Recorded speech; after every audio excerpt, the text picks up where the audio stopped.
Are you ready?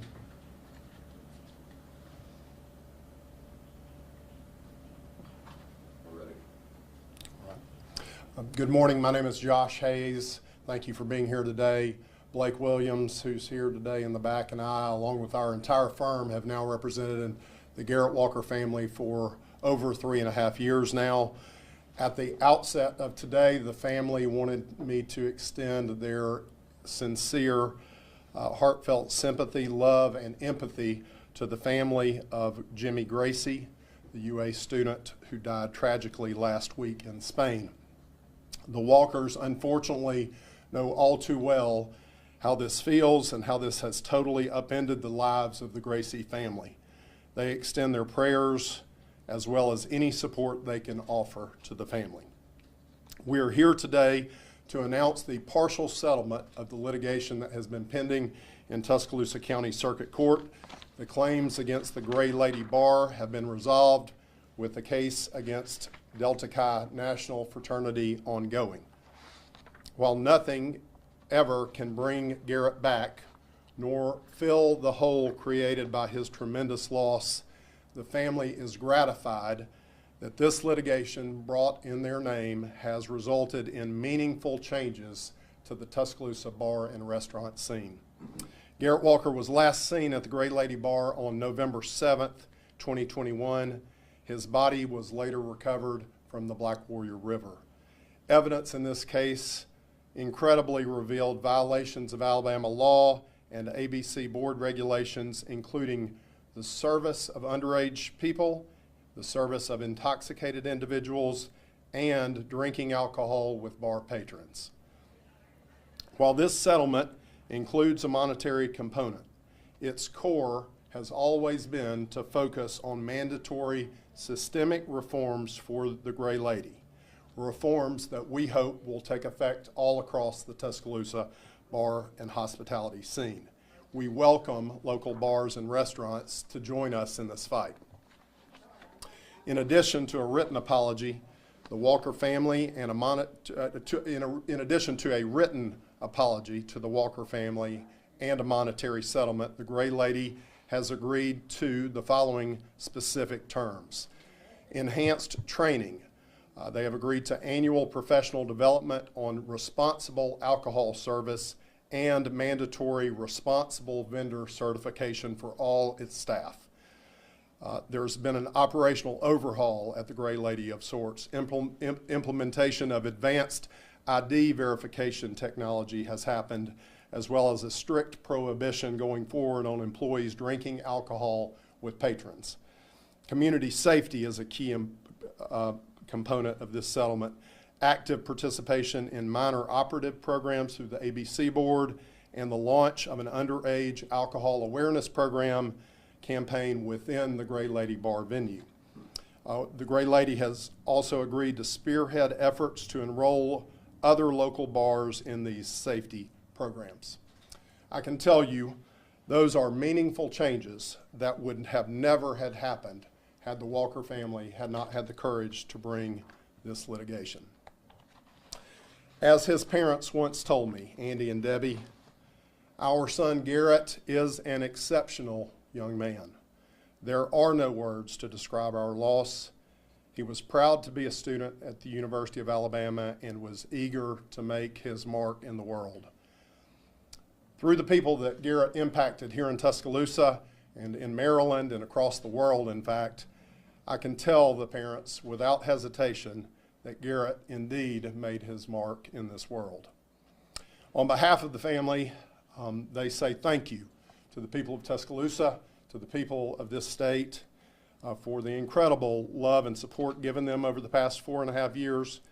Since the very first days of Garrett's disappearance, the family was flooded with text, calls, well wishes, notes, emails. Those acts of love and concern have been constant sources of encouragement as they move forward, and move forward they are in his honor. They were especially grateful to the dive teams from Tuscaloosa Fire Rescue, the Tuscaloosa Police Department, and East Alabama Rescue Squad that searched for and ultimately located Garrett. There will never be enough words to thank them for their efforts. We believe that there are still individuals out there who have knowledge about Garrett's final hours. The family covets those answers. Even if you believe the information you have is insignificant, please call us. The easiest way to get us information is at this law firm, 205-345-1234, or by emailing me at josh@princelaw.net. In closing, let me say that representing the Walkers has been a high point of my legal career. They are courageous, brave, and relentless, and the world could certainly use more people just like them.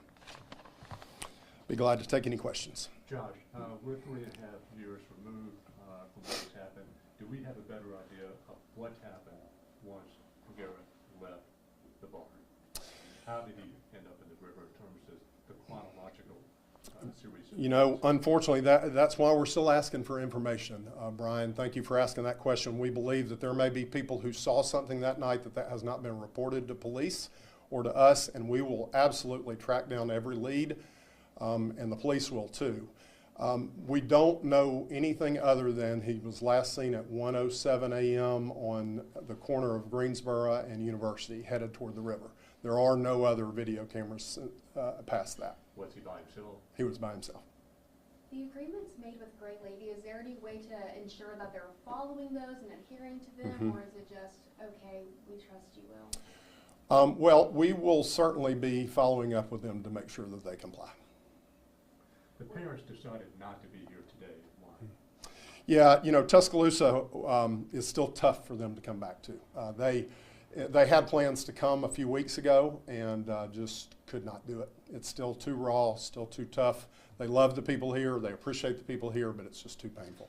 Are there any other bars that have taken up these policies that you've talked about, or are those just conversations? Conversations so far, but we hope to put those names on the list. I mean, we want people to step up and sign up and be part of this.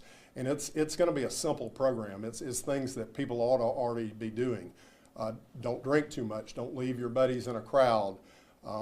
You know, don't binge drink. Eat before you drink.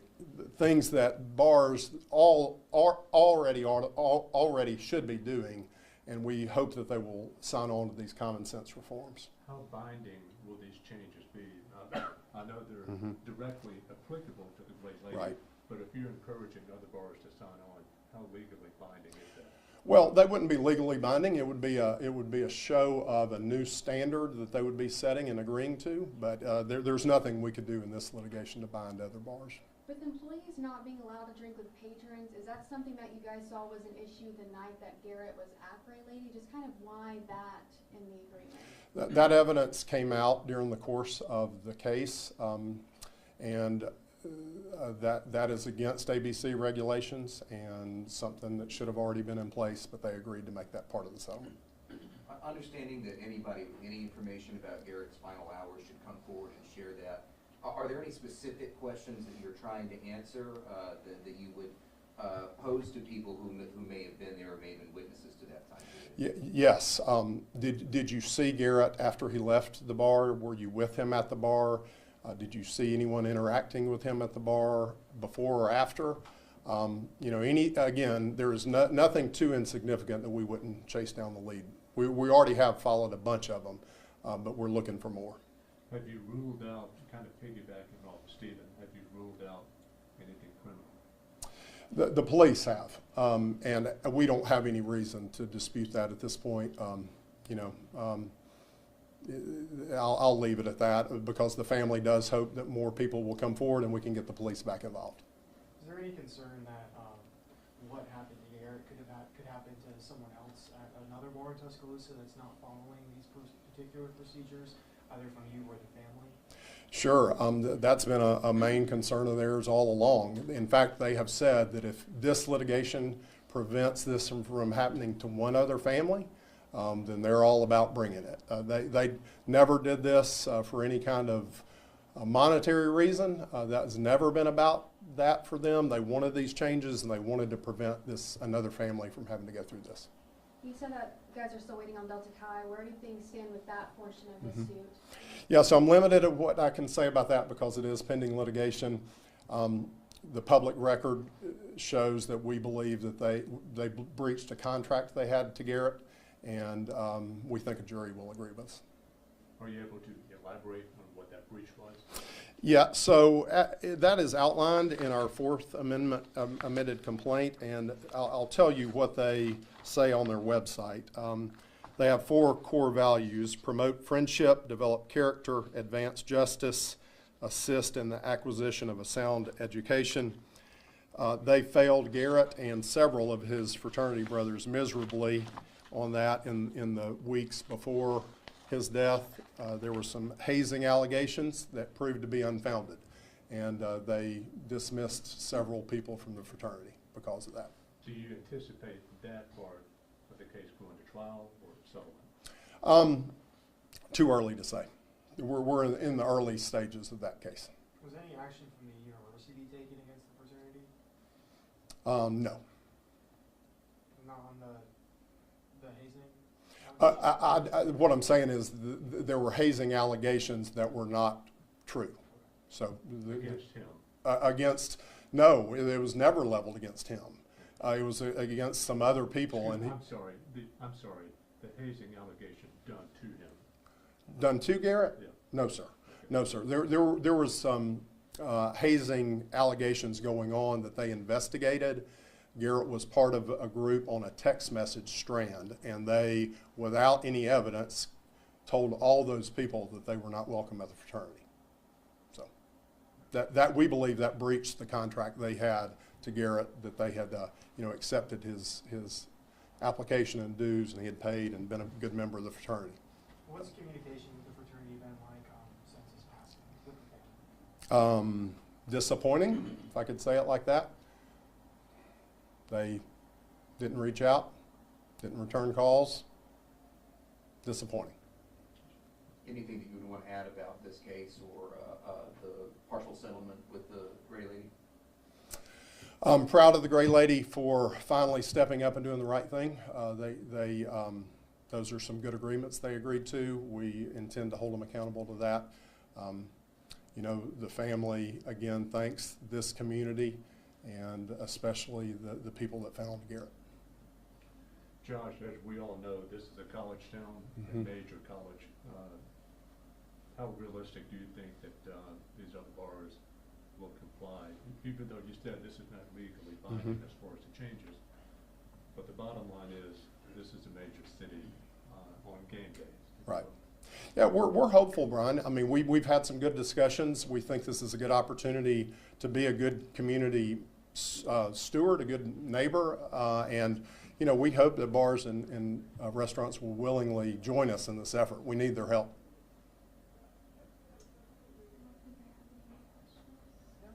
All right. Thank you. Thank you.